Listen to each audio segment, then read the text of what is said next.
للہ رب العالمین والصلاة والسلام علی سید الانبیاء والمرسلین اما بعد فاعوذ باللہ من الشیطان الرجیم بسم اللہ الرحمن الرحیم ابو حنیفۃ عن حدیث عن ابی حازم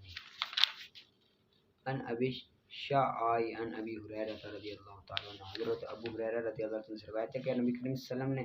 مسلسل روزے رکھنے اور خاموشی کا روزہ رکھنے سے منع فرمایا، یعنی کہ انسان پے در پے روزے رکھے، افطار کرے نہ رات کو کچھ کھائے نہ دن کو کچھ کھائے، تو اس طرح روزے رکھنے سے منع فرمایا۔ اور صوم صمت کا روزہ، یہ دن بھر بات چیت نہ کرے، کوئی بات بھی منہ سے نہ نکالے، تو اس بارے میں بھی منع فرمایا۔ آگے حضرت ابو ہریرہ رضی اللہ عنہ سے روایت ہے کہ رسول نے خاموشی کے روزے اور مسلسل روزے رکھنے سے منع فرمایا۔ آگے حضرت ابو سعید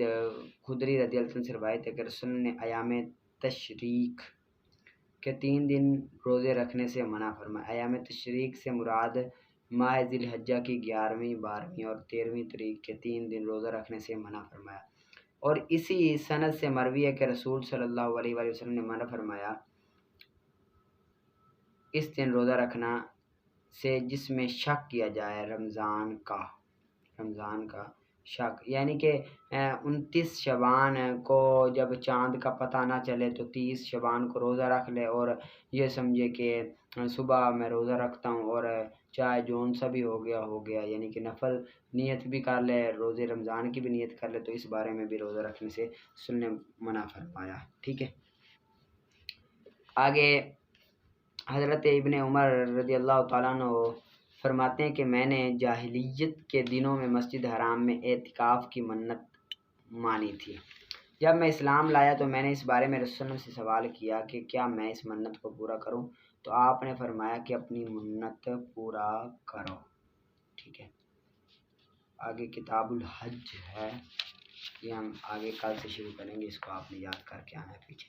آگے جو شرح عقائد کا ہے، باقیہ ہا ہنا بات آخر، یہاں سے 5واں مذہب بیان کر رہے ہیں، یہاں سے مصنف علیہ رحمہ شارح علیہ رحمہ 5واں مذہب بیان کر رہے ہیں۔ 5واں مذہب جو ہے وہ قادریوں کا ہے، ان کے ہاں ایمان معرفت کا نام ہے، یعنی اللہ اور رسول صلی اللہ علیہ وسلم کی معرفت کا ہونا، جان لینا، یہی کیا ہے، ایمان ہے۔ ٹھیک ہے، آگے وَأَطْبَقَ عُلَمَاؤُنَا عَلَىٰ، یہاں سے اس مذہب کی تردید کر رہے ہیں کہ اس مذہب کے بطلان پر اجماع ہے۔ ٹھیک ہے، لِأَنَّ أَهْلَ الْكِتَابِ، یہاں سے اس مذہب کی بطلان پر دلیل پیش کر رہے ہیں کہ اہل کتاب کو معرفت حاصل ہوتی ہے، یعنی کہ جو اہل کتاب ہیں ان کو معرفت حاصل تھی کہ یہ حضور صلی اللہ علیہ وسلم کی نبوت کو اس طرح پہچانتے تھے جس طرح اپنے بیٹوں کو پہچانتے تھے، جیسے قرآن پاک میں رب تعالیٰ نے بھی ارشاد فرمایا وَالَّذِينَ آتَيْنَاهُمُ الْكِتَابَ يَعْرِفُونَ كَمَا يَعْرِفُونَ أَبْنَاءَهُمْ۔ ٹھیک ہے، لیکن وہ پھر بھی کافر تھے کیونکہ ان کو تصدیق قلبی نہیں تھی، جانتے تھے۔ ہم قدریوں کا رد کر رہے ہیں کہ اے قدریوں، اگر تم کہتے ہو کہ اللہ اور رسول کی معرفت کا نام ایمان ہے، تو وہ تو جانتے تھے اہل کتاب اس طرح، بلکہ پہچانتے رسول اللہ کو جس طرح اپنے بیٹوں کو پہچانتے ہیں، پھر بھی ان کو کافر کہتے تھے، مسلمان نہیں کہتے تھے۔ تو اس سے پتہ چلا کہ ایمان وہ معرفت کا نام نہیں بلکہ تصدیق قلبی کا نام ہے۔ اور آگے دوسری دلیل دے رہے ہیں وَلِأَنَّ مِنَ الْكُفَّارِ سے، دوسری دلیل کہ کفار میں سے بعض کفار حق کو پہچانتے تھے لیکن تکبر اور اناد کی وجہ سے ان کو انکار کرتے تھے۔ ٹھیک ہے، جیسے فرعون، آل فرعون کے متعلق وَجَحَدُوا بِهَا وَاسْتَيْقَنَتْهَا أَنفُسُهُمْ، کہ انہوں نے تکبر اور انعقاد کی وجہ سے، اناد کی وجہ سے حق کو قبول نہ کیا، تو اسی وجہ سے وہ کیا ہوئے، کافر رہے۔ اگر آپ کی بات مانو کہ ایمان معرفت کا نام ہے اللہ اور اس کے رسول کی، تو پھر ان کا مسلمان ہونا چاہیے تھا، لیکن پھر بھی یہ کافر تھے، تو اس سے پتہ چلا کہ ایمان معرفت کا نام نہیں بلکہ کیا ہے، تصدیق قلبی کا نام ہے۔ فلا بد من بیانی، فرق یہاں سے معرفت و استیقان اور تصدیق و اعتقاد کے درمیان فرق بیان کر رہے ہیں کہ تصدیق و اعتقاد کا نام ایمان کا ہونا ایمان ثابت ہو جاتا ہے، اور معرفت و استقرار سے ایمان ثابت، یعنی کہ بندے کو معرفت ہو تو ایمان ثابت نہیں ہوتا بلکہ بندے کو یقین ہو، تصدیق ہو، تو تب ایمان ثابت ہوتا ہے۔ ترجمہ کرتے ہیں باقی ہاؤنا، یہاں ایک دوسری بحث باقی رہ گئی ہے، اور وہ یہ ہے کہ بعض قدریہ اس بات کی طرف گیا کہ ایمان معرفت ہے اور ہمارے علماء اکرام نے اس کے فساد پر اتفاق کیا، اجماع ہے، اس لیے کہ اہل کتاب محمد صلی اللہ علیہ وسلم کی نبوت کو ایسے پہچانتے تھے جیسے اپنے بیٹوں کو تصدیق نہ ہونے کی وجہ سے اپنے بیٹوں کو پہچانتے تھے، تصدیق نہ ہونے کی وجہ سے ان کے کفر کے یقین ہونے کے باوجود، تصدیق نہ ہونے کے وجہ سے ان کو یقینی طور پر کافر کہا باوجود، اور اس لیے کہ کفار میں سے کچھ ایسے تھے جو بالیقین حق کو پہچانتے تھے اور صرف عناد و تکبر کی وجہ سے انکار کرتے تھے، جیسے فرمان باری تعالیٰ وَجَحَدُوا بِهَا وَاسْتَيْقَنَتْهَا أَنفُسُهُمْ۔ تو ضروری ہے فرق بیان کرنا احکام کی معرفت و استیقان کے درمیان اور احکام کی تصدیق و اعتقاد کے درمیان، تاکہ دوسرے ایمان ہونا صحیح ہو سکے نہ کہ اول، یعنی کہ تصدیق اور استیقان کا نام کیا ہے، تصدیق اور اعتقاد کا نام کیا ہے، ایمان ہے، اور معرفت اور استیقان کا نام معرفت نہیں ہے، بلکہ ان کے درمیان بڑا ہی فرق ہے۔ اگر کسی بندے کو معرفت ہو گئی تو اس کو ایمان نہیں کہتے، بلکہ اگر تصدیق ہوگی تو پھر معرفت کہتے ہیں۔ آگے تصدیق اور معرفت کے درمیان فرق بیان کریں گے، آگے آ رہا ہے والمذکور سے، یہ ہم کل انشاءاللہ سبجل پڑھیں گے۔ آگے نکالیں آپ آج ہدایہ بھی لے کر آئیں گے، آج ہم ہدایہ انشاءاللہ سبجل شروع کریں گے۔ آگے نکالو اصول شاشی کا وقت یکون او بمعنی حتی قال، یہاں سے یہ بیان کر رہے ہیں کہ او یہ کبھی کبھی حتی کے معنی میں بھی استعمال ہوتا ہے، یعنی کہ حتی کے معنی میں استعمال ہوتا ہے، جس طرح کہ قرآن پاک میں رب تعالیٰ نے فرمایا لیس لک من الامر شیء او یتوب علیہم۔ اب یہاں پر جو او ہے نا، او اس کا معنی ہے حتی یتوب علیہ، یہ او بمعنی حتی کہ اس کا معنی کیا، حتی یتوب علیہ۔ قال اصحابنا، ہمارے بعض اصحاب نے کہا ہے کہ اگر کوئی بندہ کہے لا ادخل هذه الدار او ادخل هذه الدار یکون او بمعنی حتی، یعنی کہ اگر کوئی شخص کہہ دے کہ میں اس گھر میں داخل نہیں ہوں گا یا اس گھر میں داخل نہیں ہوں گا یا اس گھر میں، تو اب یہاں پر او یہ حتی کے معنی میں کہ لہذا مطلب یہ ہوگا کہ میں اس گھر میں داخل نہیں ہوں گا جب تک اس گھر میں داخل نہ ہو، میں اس گھر میں داخل نہیں ہوں گا جب تک اس گھر میں داخل نہ ہو جاؤ، لہذا اگر وہ پہلے گھر میں داخل ہوا تو وہ حانس ہو جائے گا، اگر دوسرے گھر میں پہلے داخل ہوا تو حانس نہیں ہوگا، اگر پہلے گھر میں داخل ہو گیا تو وہ حانس ہو جائے گا، اگر دوسرے گھر میں پہلے داخل ہوا بعد میں پہلے گھر میں داخل تو پھر وہ حانس نہیں ہوگا، کیوں؟ پھر وہ قسم سے بری ہو جائے گا۔ وَبِمِثْلِهِ لَوْ كَانَ فَارِقُكُمْ، اب یہاں سے یہ ایک اور مثال بیان کر رہے ہیں کہ کسی شخص نے کہا کہ میں تجھ سے جدا نہیں ہوں گا یہاں تک کہ تو میرا دین قرض ادا کر دے، لہٰذا اب یہاں پر بھی حتیٰ کس معنی میں، او کے معنی میں ہے، حتیٰ کس معنی میں، او کے معنی میں ہے کہ میں تجھ سے جدا نہیں ہوں گا یہاں تک کہ تو میرا قرض دے دے، ٹھیک ہے۔ اب اگر وہ قسم اٹھا دے کہ میں تجھ سے جدا نہیں ہوگا جہاں تک کہ تو میرا قرض دے دے، تو اگر وہ پہلے جدا ہو گیا تو وہ حانس ہو جائے گا۔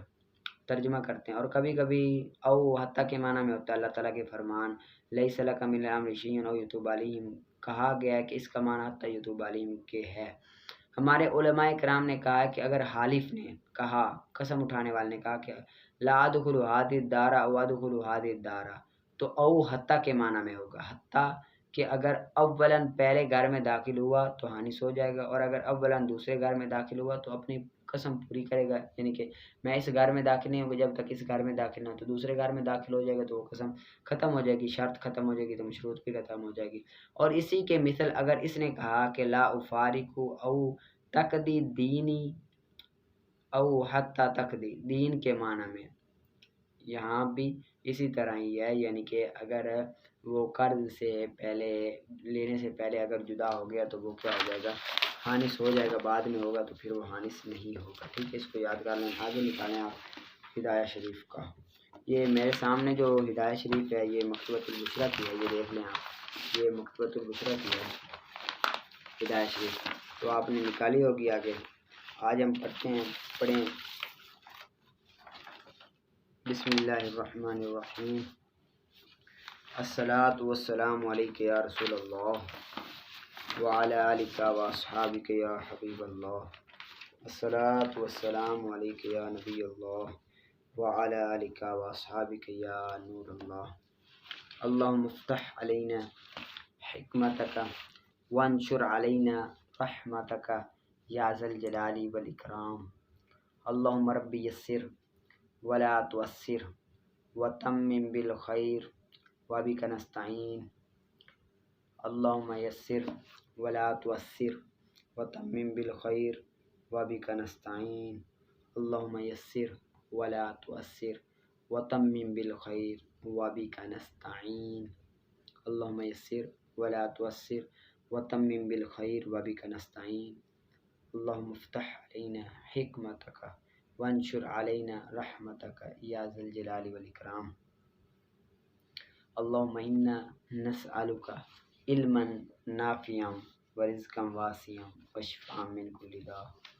الصلاۃ والسلام علیک یا رسول اللہ وعلی آلک واصحابک یا حبیب اللہ الصلاۃ والسلام علیک یا نبی اللہ وعلی آلک واصحابک یا حبیب اللہ۔ آگے بسم اللہ الرحمن الرحیم الحمدللہ الذی اعلم علم العلم واعلامہ واظہر شعائر الشرع واحکامہ وبعث رسلا وانبیاء صلوات اللہ علیہم اجمعین الی سبیل الحق ہادین۔ ٹھیک ہے، یہاں سے پہلے آپ مصنف علیہ رحمہ کے بارے میں کچھ پڑھ لیں کہ یہ جو کتاب ہے اس کا نام ہے ہدایہ شریف، اس کو بولتے ہیں ہدایہ شریف۔ آپ جو ہدایہ شریف کے مصنف ہے ان کا نام برہان الدین ہے۔ کیا ہے؟ برہان الدین آپ کا نام ہے۔ آپ کے والد کا نام علی ہے، آپ کے والد کا نام علی ہے، آپ کے دادا کا نام ابو بکر ہے، دادا کا نام ابو بکر ہے، آپ کے پردادا کا نام عبد الخلیل ہے، عبد الجلیل، آپ کے پردادا کا نام عبد الجلیل۔ ابو الحسن آپ کی کنیت ہے، آپ کی کنیت کیا ہے؟ ابو الحسن آپ کی کنیت ہے۔ شیخ الاسلام آپ کا لقب ہے، شیخ الاسلام آپ کا لقب ہے، آپ مشہور ہیں شیخ الاسلام کے نام سے۔ آپ 8 رجب 511 ہجری بروز دوشنبہ بعد نماز عصر آپ کی ولادت ہوئی۔ 8 ہجری 511 8 رجب 511 ہجری بروز دوشنبہ بعد نماز عصر آپ کی ولادت ہوئی۔ ٹھیک ہے، آگے آپ کی جو وفات ہے، آپ نے ہدایہ کی تصنیف کے بعد تقریباً 7 سال تک اپنے آپ حیات رہے، پھر آپ رب تعالیٰ کے پاس چلے گئے، آپ اللہ تعالیٰ کو پیارے ہو گئے۔ تو آپ کی جو تاریخ وفات ہے اس کے بارے میں مختلف قول ہے، 2 قول ہیں کہ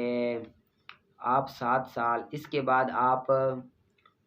14 ذی الحجہ 593 یا 94 یا 593 ہے یا 596 بروز سے شبہ عالم فانی سے عالم دائمی کی طرف آپ نے سفر اختیار کیا۔ کون سا؟ یا تو 593 ہے یا پھر 596 بروز سے شبہ سے مراد بدھ والے دن۔ ٹھیک ہے،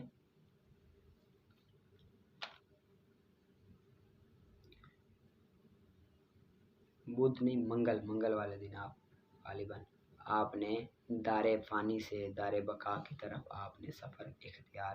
کیا۔ یہ آپ کا کچھ چند سا تعارف تھا، تو مصنف علیہ رحمہ کے بارے میں آپ کو ہونا چاہیے پتہ۔ کل سے ہم انشاءاللہ ادل سے شروع کریں گے۔ آپ نے اب عبارت نکال کر آنی ہے اچھی طرح سے، ٹھیک ہے، ساری کتابوں کی عبارت نکال کر آنی ہے، اس کی بھی عبارت آپ نے نکال کر آنی ہے، اور آپ یہ جو نیچے حاشیہ ہے نا یہ بھی آپ نے پڑھ کے آنا ہے، یعنی کہ خود ہی سبق نکال کر آنا۔ پہلے تو میں کرواؤں گا، پھر آگے آپ نے خود ہی اس کتاب کا سبق نکالنا ہوگا۔ بالکل آسان کتاب ہے ہدایہ شریف، بالکل ہی آسان کتاب ہے، ٹھیک ہے، محنت کر کے آپ نے پڑھنا ہے اور اچھے انداز میں پڑھنا ہے، ٹھیک ہے، پڑھا سنا۔